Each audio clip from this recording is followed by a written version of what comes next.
The perfect cure for the wintertime blues, Borderlands 3 bursts onto the screen with that distinctive cel-shaded style that has been the hallmark of the past entries in the series, with even more clarity and definition than ever before.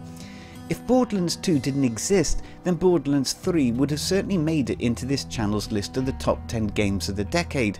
But despite Borderlands 3 excelling in many areas over Borderlands 2, there are certain pivotal areas that just don't meld as well with the game's overall experience. Having said this, if you are either a fan or someone who enjoyed any of the Borderlands games, then Borderlands 3 is certainly going to be an highly enjoyable adventure. Shrouded in that intrinsic use of often dark humour, this time around there is a shift towards more serious notes in both the progression of the story and certain character arcs. There are, though, problems with the timing and implementation of certain thematic ideas that perhaps in retrospect could have been reworked, changed or omitted altogether. As for this reviewer, some of them seemed at odds with the general feel of the series. 'Tis a difficult call, as the main story is pushing towards an epic conclusion that does necessitate some sort of payoff, but whether or not that actually works is debatable.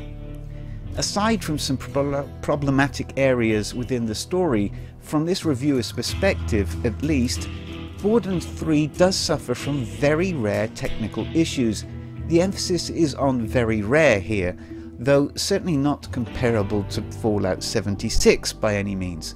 But they do occur, most noticeably the loss of quest markers at the end of certain quests, although this is easily resolved by leaving the area and then reloading it, and the sound being off sync with the animation in one major cutscene. But as was discussed in Borderlands Game of the Year review, the Unreal Engine in which the game is built with is a bit like getting HAL from 2001: A Space Odyssey to organise a Christmas party.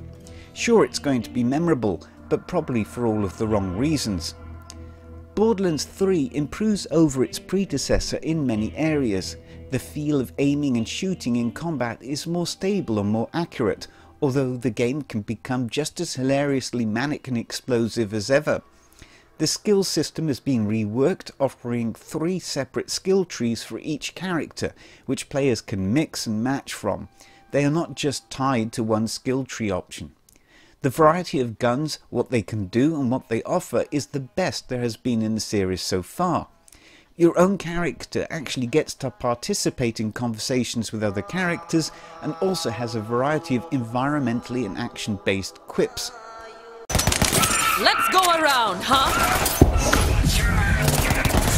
Nothing to it. There are a large variety of semi-open world sandboxes in starkly contrasting thematic locations that offer lots of places to discover. Exploration is made all the more fun by a variety of vehicles with equipment upgrades to collect scattered around the various locations. The main problem, or perhaps better phrased as the difficulty with the ambition of what Gearbox has been attempting to achieve with Borderlands 3 as a sequel to Borderlands 2, can be best summed up like this. Where can you go from there? Where? I don't know. Nowhere, exactly. What we do is if we need that extra push over the cliff, you know what we do? Put it up to 11. 11, exactly. One louder. Why don't you just make 10 louder and make 10 be the top number and make that a little louder? These go to 11. Yet despite the negatives that I have highlighted above, the positives far outweigh them. Especially considering that Tannis, played by Colleen Clickenbeard, my favourite Borderlands character, gets to play a much more fulfilling role in this entry to the series.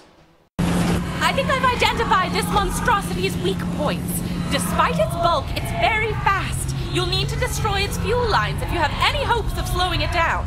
The whole cast give outstanding voice performances, and the interaction of new playable characters with the past playable characters from other entries in the series is as impressive as ever. It really helps to strengthen the idea of an ongoing saga. Jesper Kyd, in collaboration with Michael McCann, returns to paint the landscapes with an excellent original score that adds vibrancy, variety and intrigue, denoting Borderlands' unique individuality. Overall, Borderlands 3 is as large and on many levels even more impressive than Borderlands 2. its largest flaw being that it is a victim of its own ambition. Yet, despite this, it is an immensely impressive and entertaining gaming experience that is sure to delight both players who are either acquainted with the Borderlands series or new players alike.